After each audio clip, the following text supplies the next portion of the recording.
Selamat pagi Ibu, selamat pagi teman-teman. Perkenalkan, nama saya Filsan Joseph dari Manajemen Pariwisata Semester 2, MPM saya 2019-10026. Kali ini saya akan pidato informal dan formal. Selamat menyaksikan.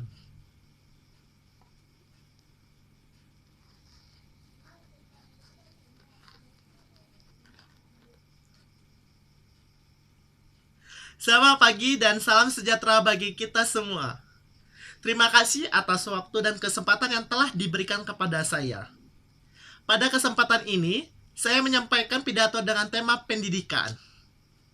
Namun, sebelum itu izinkan saya memperkenalkan diri, karena satu pepatah mengatakan, tak kenal maka tak sayang maka tak cinta.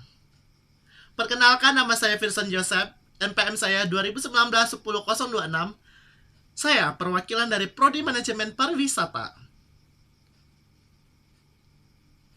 Pada kesempatan ini, izinkan saya menyampaikan rasa hormat saya. Yang saya hormati, dosen mata kuliah Public Speaking Ibu Diana Simanjuntak, serta teman-teman yang saya cintai yang hadir pada hari ini. Marilah kita panjatkan puji syukur kepada Tuhan Yang Maha Esa, karena atas rahmat-Nya, sehingga kita dapat berkumpul di sini dalam penyampaian pidato dengan tema pendidikan. Sebelumnya, saya memasuki lanjut, terlebih dahulu saya sampaikan apa arti pendidikan. Arti pendidikan menurut KBBI atau Kamus Bahasa Besar Indonesia, pendidikan ialah suatu proses mengubah sikap diri seseorang melalui pengajaran pendidikan. Pendidikan itu sangatlah penting, karena pendidikan merupakan kunci suatu bangsa, atau jika suatu warga sudah berpendidikan, maka sudah menjadi negara maju. Negara kita, negara Indonesia, negara di mana adalah negara berkembang. Tingkat pendidikan di negara kita sangat jauh kurang dibanding pendidikan di luar negeri. Jika kita lihat pendidikan di negara kita sudah maju, maka negara kita akan jauh dari namanya penjajah.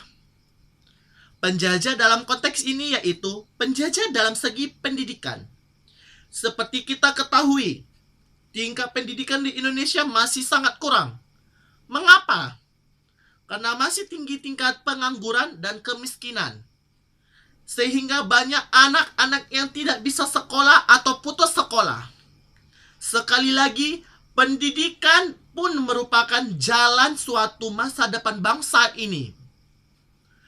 Pendidikan sebagai sarana penjakau kehidupan bangsa lebih baik. Untuk mewujudkan pendidikan di negara Indonesia bukan suatu mudah, karena butuh upaya, dana, dan kerjasama antar semua unsur dalam pendidikan tersebut. Pendidikan dimaksud dalam hal ini pendidikan untuk mencerdaskan para peserta pendidik, tetapi pendidikan perlu diterapkan di dalam pendidikan karakter. Pendidikan karakter perlu dibenahi, karena anak bangsa zaman sekarang telah rusak atau hancur, terbawanya globalisasi.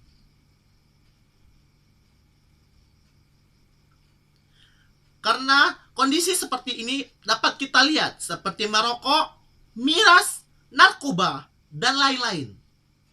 Jadi kita sebagai mahasiswa, sebagai generasi penerus bangsa, harus membuat suatu pergerakan. Pergerakannya itu pergerakan perubahan dengan giat belajar. Dan buka karakter yang baik, sehingga negara Indonesia bisa negara maju, dan kita mahasiswa harus bisa generasi bangsa serta pemimpin di masyarakat. Pemimpin di masa akan datang, demikianlah pidato dari saya.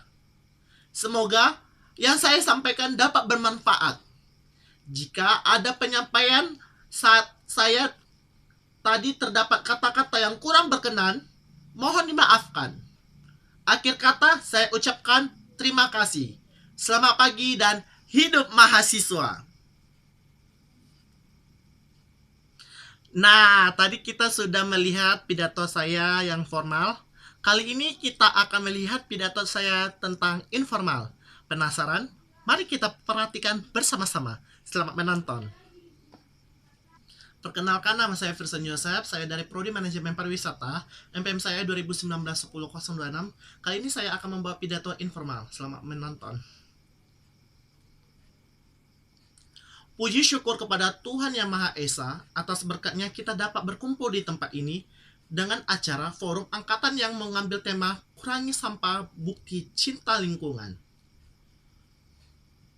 Yang terhormat, Ibu Diana Simanjuntak, selaku dosen pembimbing mata kuliah Public Speaking dan teman-teman semua angkatan 2019 Stipar Yapari Akripa Bandung.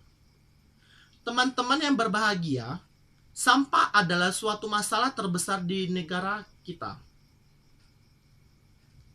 Kalian pernah melihat berita televisi yang di mana-mana sampah itu dibuang di tengah sungai. Karena sampah itu memenuhi sungai-sungai sehingga aliran air bisa tersumbat. Nah, itu adalah salah satu bukti bahwa Indonesia ini pengolahan sampah itu sangat minim. Karena masih belum tersedia sarana dan prasarana untuk mengolah sampah-sampah tersebut.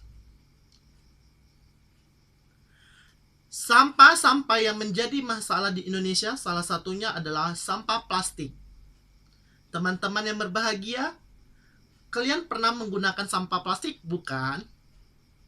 Setiap kita belanja, pasti kita diberi kantong plastik. Dalam sehari-hari, berapa kali coba kita mendapatkan kantong plastik? Nah, hanya satu orang 2 kali dalam satu hari saja. Kalau dalam sebulan, setahun, dan beberapa tahun, beberapa abad, berapa ton? Banyak sekali, bukan? Nah, untuk itu, kita sebagai mahasiswa harus memberikan contoh kepada adik-adik kita, contoh yang baik dalam mengolah sampah tersebut. Nah, ada 3 prinsip yang dapat kita gunakan untuk mengolah sampah dalam kehidupan sehari-hari, yaitu 3M. Mendaur ulang, mengurangi, dan menggunakan kembali. Mendaur ulang, kita dapat mendaur ulang menjadi barang yang bisa berharga lagi dan bisa kita gunakan lagi. Mengurangi, setiap kita belanja, kita membawa tas belanja doang aja. Menggunakan kembali, kita bisa mengolah seperti tempat keranjang atau tempat lainnya. Cara sederhana yang kita gunakan adalah, jika kita menemukan sampah di sekitar kita, kita harus memungutnya dan memasukkan ke tempat sampah sesuai jenisnya. Organik atau anorganik. Hal itu dapat memudahkan petugas kebersihan untuk mengolah sampah tersebut menjadi barang-barang yang lebih berguna lagi.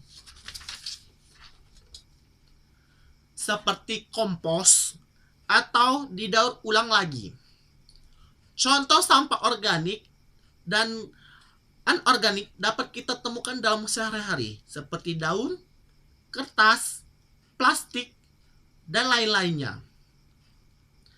Contoh kedua itu, kita dapat menggunakan salah satu plastik berkali-kali. Jadi, jika kita menggunakan satu plastik, kita dapat lipat setelah menggunakannya. Lalu, kita simpan di saku kita. Kita bisa gunakan lagi di lain waktu sehingga plastik itu rusak. Dari hal sederhana itu saja, kita mulai dari sekarang juga. Sesuai pepatah, hal besar tidak akan pernah terjadi jika hal kecil belum dimulai. Maka, mulailah hal-hal kecil itu, maka hal besar akan terjadi. Selain itu, kita dapat membiasakan membuang sampah pada tempatnya. Ingat, di tempat di mana-mana kita jumpai, pasti kita banyak melihat tempat-tempat sampah. Seperti di supermarket, di warung, di mall, ataupun di rumah sakit, ataupun di rumah Anda. Itu pun kita ketahui, sampahnya pasti ada 2 tempat, organik dan organik. Apa sih susahnya membuang sampah? Kalau begitu, biasakanlah membuang sampah pada tempatnya, agar Indonesia bebas dari tercemar dari polusi tanah dan polusi sampah. Hadirin berbahagia, sekian dari saya. Saya sampaikan mohon maaf bila ada kesalahan.